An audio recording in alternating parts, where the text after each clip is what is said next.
Hello, আসসালামু আলাইকুম। দেখেন এখানে লিফটের কাজ চলতেছে। বাইরে বাইরে লিফটের কাজ চলতেছে। লোহার অ্যাঙ্গেলগুলো বসানো হয়েছে। এখন এগুলাকে যে লোহার যে পাত্তি লাগানো হয়েছে, পাত্তির সাথে সবগুলারে ওয়েল্ডিং করা হবে। দেখেন আমাদের 3টা অ্যাঙ্গেল অলরেডি বসানো হয়ে গেছে।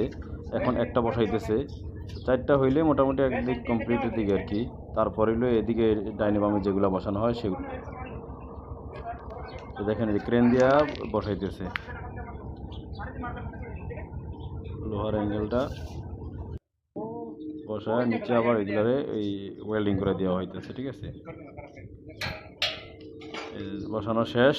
এখন এটা দেখেন কত সুন্দর করে ওয়েল্ডিং করা হয়ে গেছে অলরেডি। এখানে যাতে এটা এদিক ওদিক আর না পড়ে হয়ে গেছে। এখন হলো পরবর্তীতে এখন কাজ হচ্ছে ছোটো ছোটো যে ইয়েগুলো আছে ডাইনিং বামে লাগানোর জন্য, এগুলো লাগায় ওই যে ওইখানে মাপ নিতেছে দেখেন, ওইখানে এগুলা লাগায় এগুলারে এখন খালি হেভি করে ওয়েল্ডিং করে দিব। ওয়েল্ডিং করার পরে তারপরে এসে বাকি কাজ। এগুলো যদি ভালো লাগে অবশ্যই শেয়ার করবে।